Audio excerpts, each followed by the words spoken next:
Calcium ಮತ್ತು vitamin D ಎರಡಕ್ಕೂ supplements ತಗೊಳ್ಳೋಕೆ ಶುರು ಮಾಡ್ತಾರೆ. ಕಡಿಮೆ ಆದರೂ ಸಮಸ್ಯೆ, ಜಾಸ್ತಿ ಆದರೂ ಟಾಕ್ಸಿಸಿಟಿ. ಇಂಜೆಕ್ಷನ್ ತಗೋಬೇಕು ಇಲ್ಲ ಟ್ಯಾಬ್ಲೆಟ್ ತಗೋಬೇಕು ಅನ್ನೋ ಹಂತಕ್ಕೆ ಬಂದುಬಿಟ್ಟಿದ್ದೀವಿ. ಬದಲಿಗೆ ಇದನ್ನು ಕುಡೀರಿ, ಅದನ್ನು ತಿನ್ನಿ ಅನ್ನೋದು ಏನೂ ಇಲ್ಲ. ವಿಟಮಿನ್ ಡಿ ಹೊರಗಡೆಯಿಂದ ತಿನ್ನುವಂಥದ್ದಲ್ಲ, ದೇಹದಲ್ಲಿ ಉತ್ಪಾದನೆ ಆಗುವಂಥದ್ದು. ನಾವು ಈಗೇನು ಮಾಡ್ಕೊಂಡಿದ್ದೀವಿ ಅಂದರೆ ಸೂರ್ಯನ ಬಿಸಿಲು ಬೀಳಬಾರ್ದು, ಟ್ಯಾನ್ ಆಗುತ್ತೆ, ಕ್ಯಾನ್ಸರ್ ಬರುತ್ತೆ, ಮತ್ತೊಂದಾಗುತ್ತೆ. ಕೊಲೆಸ್ಟ್ರಾಲ್ ಇಲ್ಲ ಅಂದರೆ ವಿಟಮಿನ್ ಡಿ ಪ್ರೊಡಕ್ಷನ್ ಆಗಲ್ಲ. ಆಗಿಲ್ಲ ಅಂತ ಆದಾಗ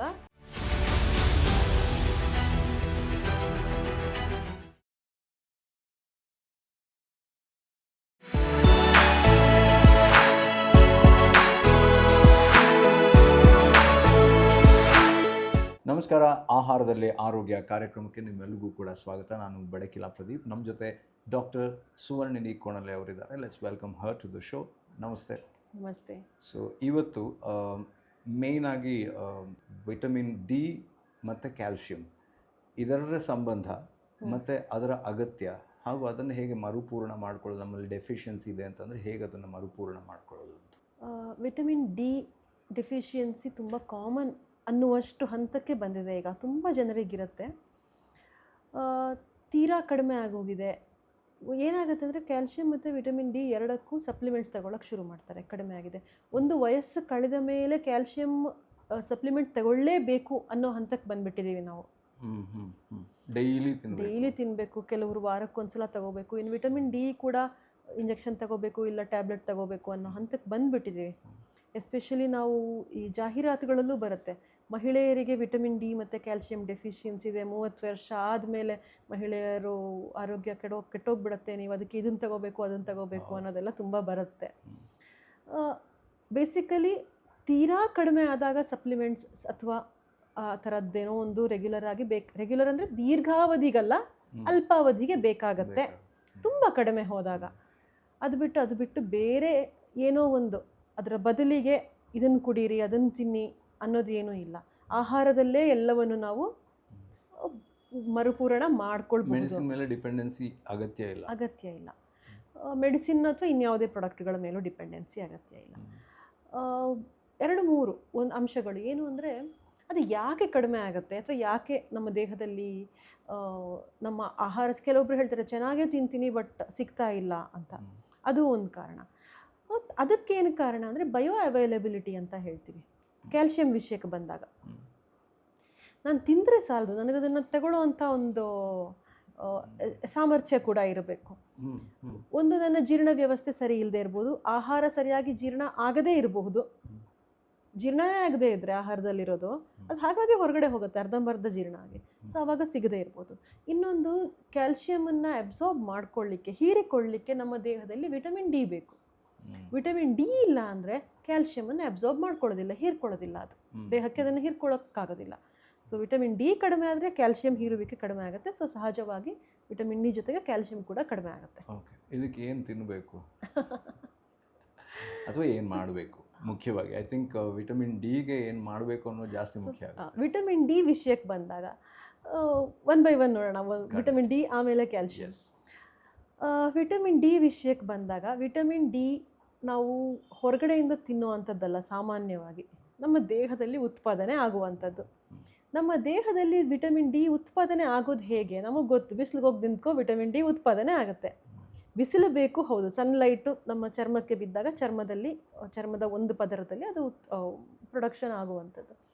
ಆದರೆ ಅದಕ್ಕೊಂದು ಮೂಲ ದ್ರವ್ಯ ಬೇಕಲ್ಲ ಅಲ್ವಾ? ಅದು 7-ಡಿಹೈಡ್ರೋ ಕೊಲೆಸ್ಟ್ರಾಲ್ ಅಂತ. ಕೊಲೆಸ್ಟ್ರಾಲ್ ನಾವು ಕೆಟ್ಟದ್ದು ಅಂತ ಹೇಳ್ತಾ ಇರ್ತೀವಲ್ಲ. ನಮ್ಮ ದೇಹದಲ್ಲಿರುವ ಕೊಲೆಸ್ಟ್ರಾಲ್ನಲ್ಲಿ 80% ಕೊಲೆಸ್ಟ್ರಾಲನ್ನು ನಮ್ಮ ಲಿವರ್ ಉತ್ಪಾದನೆ ಮಾಡುವಂಥದ್ದು. ಇನ್ನು 20 ಮಾತ್ರ ನಾವು ಆಹಾರದಿಂದ ತಗೊಳ್ಳುವಂಥದ್ದು. ಇದು ಪ್ರಾಣಿ ಜನ್ಯ ಆಹಾರ ಆಗಿರ್ಬೋದು, ಸಸ್ಯ ಮೂಲ ಆಗಿರ್ಬೋದು. ಒಟ್ಟು ಅದು ಫ್ಯಾಟ್ ಏನು ಹೇಳ್ತೀವಿ ಅಲ್ಲಿಂದ ಬರುವಂಥದ್ದು 20% ಮಾತ್ರ. ಉಳಿದ 80% ನಮ್ಮ ದೇಹವೇ ಉತ್ಪಾದನೆ ಮಾಡುತ್ತೆ. ಲಿವರ್ ಕೊಲೆಸ್ಟ್ರಾಲನ್ನು ಉತ್ಪಾದನೆ ಮಾಡುತ್ತೆ. ಲಿವರ್ ಕೊಲೆಸ್ಟ್ರಾಲ್ ಸರಿಯಾದ ಕೊಡ್ತಾ ಇರಬೇಕು ಅಂತ, ಅದು ಬೇಕೇ ಬೇಕು ನಮಗೆ ಬೇರೆ ಪ್ರೋಸೆಸ್ಸಿಗೆ. ಸೊ ಹಾಗೆ ಇರುವಂಥದ್ದು ಕೊಲೆಸ್ಟ್ರಾಲ್ ಬೇಸಿಕಲಿ ಬೇಕಾಗಿರುವಂಥದ್ದು. ಅಲ್ಲಿಂದ ವಿಟಮಿನ್ ಡಿ ಉತ್ಪಾದನೆ ಆಗುತ್ತೆ ಚರ್ಮಕ್ಕೆ. ಆಗ ದೇಹದಲ್ಲಿ ಕೊಲೆಸ್ಟ್ರಾಲ್ ಇದ್ದರೆ ನಾವು ಫ್ಯಾಟ್ ಬೇಡ ಫ್ಯಾಟ್ಲೆಸ್ ಡಯಟು, ಫ್ಯಾಟ್ ಬೇಡ ಅಂತ ಹೇಳ್ತಾ ಕಾರ್ಬ್ಸ್ ಬೇಡ, ಫ್ಯಾಟ್ ಬೇಡ ಅಂದಾಗ ದೇಹದಲ್ಲಿ ಕೊಲೆಸ್ಟ್ರಾಲ್ ಉತ್ಪಾದನೆ ಆಗಲ್ಲ. ಸೊ ಆಗಿಲ್ಲ ಅಂತಂದಾಗ ಅಲ್ಲಿ ವೈಟಮಿನ್ ಡಿ ಆಗುತ್ತೆ, ಉತ್ಪಾದನೆ ಆಗಕ್ಕೆ ಚಾನ್ಸ್ ಇಲ್ಲ. ಎಷ್ಟು ಬಿಸಿಲಿಗೆ ನಿಂತರೂ ಉತ್ಪಾದನೆ ಆಗಲ್ಲ ಅವಾಗ.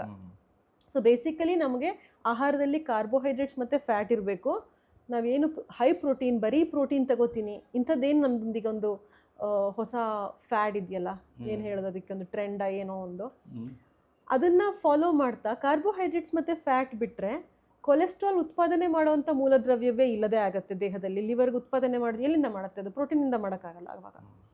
ಸೊ ಕೊಲೆಸ್ಟ್ರಾಲ್ ಇಲ್ಲ ಅಂದರೆ ವಿಟಮಿನ್ ಡಿ ಪ್ರೊಡಕ್ಷನ್ ಆಗಲ್ಲ. ವಿಟಮಿನ್ ಡಿ ಪ್ರೊಡಕ್ಷನ್ ಆಗಿಲ್ಲ ಅಂತ ಆದಾಗ ವಿಟಮಿನ್ ಡಿಗೆ ಕೊರತೆಯಿಂದ ಬರುವ ಸಮಸ್ಯೆಗಳೆಲ್ಲವೂ ಬರುತ್ತೆ. ಜೊತೆಗೆ ಕ್ಯಾಲ್ಸಿಯಮನ್ನು ಹೀರ್ಕೊಳ್ಳೋಕ್ಕಾಗೋದಿಲ್ಲ. ನೀವು ಕ್ಯಾಲ್ಸಿಯಂ ಸಪ್ಲಿಮೆಂಟೇ ತಗೊಂಡ್ರು ವಿಟಮಿನ್ ಡಿ ಸರಿ ಇಲ್ಲ ಅಂತಂದರೆ ಅದು ನುಂಗಿರೋ ಮಾತ್ರೆಯಲ್ಲಿರೋ ಕ್ಯಾಲ್ಸಿಯಂ ಹೀರ್ಕೋಬೇಕಲ್ಲ, ಸೊ ಅದು ಹೀರ್ಕೊಳ್ಳೋದಿಲ್ಲ, ಆ ಶಕ್ತಿ ಇರೋದಿಲ್ಲ. ಗಂಡ ಹೆಂಡತಿ ತರ ಅವರು ಜೊತೆಗೆ ಇರಬೇಕು ಅವರು, ಅದಿಲ್ಲ ಅಂದರೆ ಹೀರ್ಕೊಳ್ಳಲ್ಲ. ಸೊ ಆಗ ಕ್ಯಾಲ್ಸಿಯಮಿನ ಸಮಸ್ಯೆಗಳು, ಡಿಫಿಷಿಯನ್ಸಿ ಸಮಸ್ಯೆಗಳು ಸೊ ಬರುತ್ತೆ. ಹಾಗಾಗಿ ವಿಟಮಿನ್ ಡಿ ತೀರಾ ಕಡಿಮೆ ಹೋದರೆ ಒಂದು ಸ್ವಲ್ಪ ಅಲ್ಪಾವಧಿಗೆ ಸಪ್ಲಿಮೆಂಟ್ಸ್ ತಗೊಳ್ಳಿ. ಅದು ವೈದ್ಯರ ಸಲಹೆ ಮೇರೆಗೆ, ರ್ಯಾಂಡಮಾಗಿ ಹೋಗಿ ನೀವೇ ತಗೊಳ್ಳೋ ಅಂಥದ್ದಲ್ಲ. ವೈದ್ಯರು ಹೇಳ್ತಾರೆ ನಿಮಗೆ ಯಾವ್ದು ಬೇಕು ಅಂತ. ಅದು ಅದ್ರ ಜೊತೆಗೆ ದಿನದಲ್ಲಿ ಒಂದಷ್ಟು ಹೊತ್ತು ಸೂರ್ಯನಿಗೆ ಎಕ್ಸ್ಪೋಸ್ ಆಗಬೇಕು ದೇಹ ನಮ್ಮದು.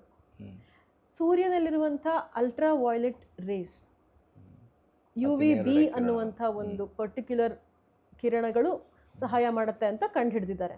ಬೇಸಿಕಲಿ ಹೇಳಬೇಕು ಅಂದರೆ ಸೂರ್ಯನ ಕಿರಣಗಳು ಬೀಳಬೇಕು. ನಾವು ಈಗೇನು ಮಾಡ್ಕೊಂಡಿದ್ದೀವಿ ಅಂದರೆ ಸೂರ್ಯನ ಬಿಸಿಲು ಬೀಳಬಾರ್ದು, ಟ್ಯಾನ್ ಆಗುತ್ತೆ, ಕ್ಯಾನ್ಸರ್ ಬರುತ್ತೆ, ಮತ್ತೊಂದಾಗುತ್ತೆ.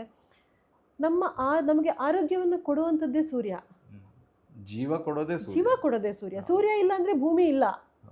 ಹೀಗಿರುವಾಗ ಸೂರ್ಯನಿಂದ ಕ್ಯಾನ್ಸರ್ ಬರುತ್ತೆ, ಮತ್ತೊಂದು ಬರುತ್ತೆ, ಇಲ್ಲ. ಸೊ ಸೂರ್ಯನಿಗೆ ಎಕ್ಸ್ಪೋಸ್ ಆಗಲೇಬೇಕು. ದಿನಾಗಲೇ ಒಂದಷ್ಟು ಹೊತ್ತು ನಾವು ಬಿಸಿಲಿಗೆ ಬೀಳಬೇಕು. ಯಾವಾಗಲೂ ಮನೆ ಒಳಗಡೆ ಕತ್ತಲಲ್ಲೇ ಕೂತ್ಕೊಂಡಿರೋದು ಅಥವಾ ಕಂಪ್ಲೀಟ್ ಬಾಡಿ ಕವರ್ ಮಾಡ್ಕೊಂಡಿರೋವಂಥದ್ದು ಅಷ್ಟು ಒಳ್ಳೆಯದಲ್ಲ. ಸೊ ಇದು ವಿಟಮಿನ್ ಡಿ. ಕಾರ್ಬೋಹೈಡ್ರೇಟ್, ಫ್ಯಾಟ್ ಇರುವಂಥ ಆಹಾರ ತಗೋಬೇಕು. ಜೊತೆಗೆ ಕ್ಯಾಲ್ಶಿಯಂ ವಿಚಾರಕ್ಕೆ ಬಂದಾಗ ಒಂದು ವಿಟಮಿನ್ ಡಿ ಸರಿಯಾದರೆ ಕೆಲವೊಂದು ಸಂದರ್ಭದಲ್ಲಿ ತನ್ನಿಂತಾನೇ ಕ್ಯಾಲ್ಶಿಯಂ ಆಹಾರದಲ್ಲಿರೋದು ಹೀರ್ಕೊಳ್ಳುತ್ತೆ, ಸಮಸ್ಯೆ ಆಗಲ್ಲ. ಕ್ಯಾಲ್ಶಿಯಂ ಆಹಾರದಲ್ಲೇ ಕಡಿಮೆ ಆಗಿದೆ ಅಂತ ಆದರೆ ತೀರಾ ಅದು ಇನ್ನೊಂದು ಪ್ರಾಬ್ಲಮ್. ಏನೇನಾಗುತ್ತೆ ಅಂತಂದರೆ ನಮಗೆ ಸುಸ್ತಾಗುತ್ತೆ ತುಂಬ. ವಿಟಮಿನ್ ಡಿ ಕಡಿಮೆ ಆದರೂ ಸುಸ್ತು ಬರುತ್ತೆ, ಮೂಳೆಯ ಸಮಸ್ಯೆಗಳು ಬರುತ್ತೆ, ಆಸ್ಟಿಯೋಪೊರೋಸಿಸ್ ಬರುತ್ತೆ. ಅಂದರೆ ಮೂಳೆಯ ಸಾಂದ್ರತೆ ಕಡಿಮೆ ಆಗಿ ವೀಕ್ ಆಗುತ್ತೆ, ಮೂಳೆ ನಿಶ್ಶಕ್ತವಾಗುತ್ತೆ, ಅದು ಮುರಿದು ಹೋಗುತ್ತೆ ಬೇಗ, ಬಿದ್ದ ತಕ್ಷಣ. ತುಂಬ ಜನಕ್ಕಾಗುತ್ತೆ. ವಯಸ್ಸಾದವರಿಗೆ ಸ್ವಲ್ಪ ಎಡವಿದ ತಕ್ಷಣ ಮೂಳೆ ಮುರಿದೋಯ್ತು, ಫ್ರ್ಯಾಕ್ಚರ್ ಆಯಿತು. ಸೊ ಕ್ಯಾಲ್ಶಿಯಮಿಂದ ಇದೆಲ್ಲ ಸಮಸ್ಯೆಗಳು ಬರುತ್ತೆ. ಸೊ ಏನು ಮಾಡಬೇಕು? ಆಹಾರದಲ್ಲಿ ಕ್ಯಾಲ್ಶಿಯಮನ್ನು ನಾವು ಮರುಪೂರಣ ಮಾಡ್ಬೋದು. ಸೊಪ್ಪುಗಳು, ನಮ್ಮ ಹಸಿರು ಸೊಪ್ಪುಗಳು, ಹರವೆ ಸೊಪ್ಪು ಎಲ್ಲ ನಾವು ತಿಂತೀವಲ್ಲ, ಅದರಲ್ಲೆಲ್ಲ ಕ್ಯಾಲ್ಶಿಯಂ ಇರುತ್ತೆ. ಪಲ್ಯ ಮಾಡಿಕೊಂಡು, ಸಾರು ಮಾಡಿಕೊಂಡು, ಏನೋ ಮಾಡಿಕೊಂಡು ವಾರದಲ್ಲಿ 3 ದಿನ ಸೊಪ್ಪನ್ನ ತರಕಾರಿಯಾಗಿ ಬಳಸ್ಬೋದು. ಎಳ್ಳಿನಲ್ಲಿ ಕ್ಯಾಲ್ಶಿಯಂ ತುಂಬ ಇದೆ, ರಾಗಿಯಲ್ಲಿ ಕ್ಯಾಲ್ಶಿಯಂ ತುಂಬ ಇದೆ. ಸೊ ದಿನಕ್ಕೆ 1 ಲೋಟ ರಾಗಿ ಅಂಬಲಿ ಕುಡಿಯುವಂಥದ್ದು. ಇಂಥದ್ದೇನು ರಾಗಿ ಮುದ್ದೆ ತಿನ್ನೋರಿಗೆ ಅಫ್ಕೋರ್ಸ್ ಅದರಲ್ಲಿ ಸಿಗುತ್ತೆ. ಯಾರು ಮಾಡಲ್ಲ ಅವ್ರಿಗೆ ಹೇಳ್ತಿರೋದು ರಾಗಿ ಅಂಬಲಿ ತಗೋಬೋದು. ರಾಗಿನ ಸ್ವೀಟ್ ಉಂಡೆ ಥರನೋ ರಾಗಿ ಹಾಲ್ಬಾಯ್ ಮಾಡ್ಕೋಬೋದು, ರಾಗಿ ಲಡ್ಡು ಮಾಡ್ಕೊಳ್ಬೋದು. ಏನೋ ಒಂದು ಈ ಥರ ಮಾಡಿಕೊಂಡು ಅದನ್ನು ಸೇವನೆ ಮಾಡೋದ್ರಿಂದ ಎಳ್ಳು, ರಾಗಿ, ಸೊಪ್ಪು, ತರಕಾರಿ, ಹಾಲು, ಮೊಟ್ಟೆ ಈ ಥರ ಎಲ್ಲ ನಮ್ಮ ಆಹಾರದಲ್ಲೇ ಸಿಗುತ್ತೆ ಎಲ್ಲವೂ. ಸೊ ಅದನ್ನು ಮಾತ್ರೆಗಳಿಗೆ ಮೊರೆ ಹೋಗಬೇಕಾಗಿಲ್ಲ, unless it is in a very critical condition. ಆವಾಗ ಮೇ ಬಿ 1 ವಾರ, 1 ತಿಂಗಳು, 2 ತಿಂಗಳು ತಗೊಳ್ಳಿ.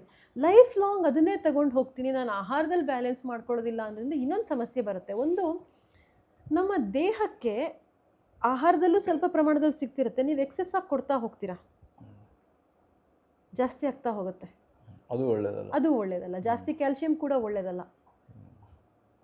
ಮೂಳೆಯಲ್ಲಿ ಈಗ ತುಂಬ ಜಾಸ್ತಿ ನೋಡ್ತೀವಿ, ಕಾಲಿನ ಮೂಳೆಯಲ್ಲಿ ಒಂದು ಎಕ್ಸ್ಟ್ರಾ ಒಂದು ಏನು ಹೇಳ್ತೀವಿ, ಮೂಳೆಯ ಗ್ರೋತ್ ಆಗುತ್ತೆ, ಎಕ್ಸ್ಟ್ರಾ ನಡಿಬೇಕಾದ್ರೆ ನೋವಾಗುತ್ತೆ. ಸೊ ಎಕ್ಸ್ಟ್ರಾ ಕ್ಯಾಲ್ಸಿಫಿಕೇಷನ್ ಆಗುತ್ತೆ, ಆ ಥರ ಇಂಥದ್ದೆಲ್ಲ ಸಮಸ್ಯೆಗಳು ಬರುತ್ತೆ. ಸೊ ಯಾವುದೇ ಆದರೂ ಕಡಿಮೆ ಆದರೂ ಸಮಸ್ಯೆ, ಜಾಸ್ತಿ ಆದರೂ ಟಾಕ್ಸಿಸಿಟಿ. ವಿಟಮಿನ್ ಡಿ ಆದರೂ ಅಷ್ಟೇ, ಯಾವುದೇ ವಿಟಮಿನ್ ಎ ಆದರೂ ಅಷ್ಟೇ, ಸಿ ಆದರೂ ಅಷ್ಟೇ, ಕ್ಯಾಲ್ಶಿಯಂ ಆದರೂ ಅಷ್ಟೇ, ಅಯನ್ ಆದರೂ ಅಷ್ಟೇ, ಯಾವುದಾದ್ರೂ ಅಷ್ಟೇ. ಸೊ ವಿಟಮಿನ್ ಡಿ ಮತ್ತು ಕ್ಯಾಲ್ಶಿಯಂ ಎರಡು ಒಟ್ಟೊಟ್ಟಿಗೆ ಇರೋವಂಥದ್ದು. ಕ್ಯಾಲ್ಶಿಯಮನ್ನು ಹೀರ್ಕೊಳ್ಳೋಕ್ಕೆ ವಿಟಮಿನ್ ಡಿ ಬೇಕು. ಹಾಗಾಗಿ ಒಂದಕ್ಕೊಂದು ಅದಕ್ಕೆ ಸಂಬಂಧ ಇದೆ. ಎರಡೂ ಕೂಡ ನಾವು ಯಾವುದೇ ಸಪ್ಲಿಮೆಂಟ್ ಇಲ್ಲದೆ ಸ್ವಲ್ಪ ಕಡಿಮೆ ಇದೆ ಅಂದರೆ ನಾವೇ ಬ್ಯಾಲೆನ್ಸ್ ಮಾಡಿಕೊಡ್ತು ಒಂದು ಆಹಾರದಲ್ಲಿ ಒಂದು 2-3 ತಿಂಗಳಲ್ಲಿ ನಿಮಗೆ ವ್ಯತ್ಯಾಸ, ಅಂದರೆ ನೀವು ರಿಪೋರ್ಟಲ್ಲಿ ವ್ಯತ್ಯಾಸ ಖಂಡಿತ ಕಾಣುತ್ತೆ ಅದರಲ್ಲಿ ಮಾಡಿದ್ರೆ. Thank you so much. So ಒಂದು ರೀತಿ ಜೊತೆಯಾಗಿ ಸಾಗುವಂಥದ್ದು ವಿಟಮಿನ್ ಡಿ ಹಾಗೆಯೇ ಕ್ಯಾಲ್ಶಿಯಂ. ಸೊ ಒಂದನ್ನು ಬ್ಯಾಲೆನ್ಸ್ ಮಾಡೋದಕ್ಕೆ ಇನ್ನೊಂದನ್ನು ಹೇಗೆ ಹೊಂದಿಸ್ಕೊಂಡು ಹೋಗಬೇಕು ಅನ್ನೋದನ್ನು ತುಂಬ ಸಿಂಪಲ್ಲಾಗಿ ಹೇಳ್ಕೊಟ್ಟಿದ್ದಾರೆ. ಮಾತ್ರೆಗಳ ಮೊರೆನೇ ಹೋಗಬೇಕಾಗಿಲ್ಲ ನಾವೆಲ್ಲ, ಅನಿವಾರ್ಯ ಆದರೆ ಮಾತ್ರ ಹೋಗಿ ಅಂತ ಹೇಳ್ತಾ ಈ ಎಪಿಸೋಡನ್ನು ಇಲ್ಲೇ ಮುಗಿಸೋ ಹಂತಕ್ಕೆ ಬಂದಿದ್ದೀವಿ. Thank you once again. So ಮುಂದಿನ ಸಂಚಿಕೆಯಲ್ಲಿ ಮತ್ತೊಂದು ಟಾಪಿಕ್ ಜೊತೆ ನಿಮ್ಮನ್ನು ನಾವು ಭೇಟಿಯಾಗ್ತೀವಿ. ಬಡಕಿಲ ಪ್ರದೀಪ್ ಯೂಟ್ಯೂಬ್ ಚಾನಲಲ್ಲಿ ನಿಮಗೋಸ್ಕರ ಮಾಹಿತಿ ಮನೋರಂಜನೆಯ ಡಬಲ್ ಡೋಸ್ ಮುಂದುವರಿಯುತ್ತೆ. ನಮಸ್ತೆ.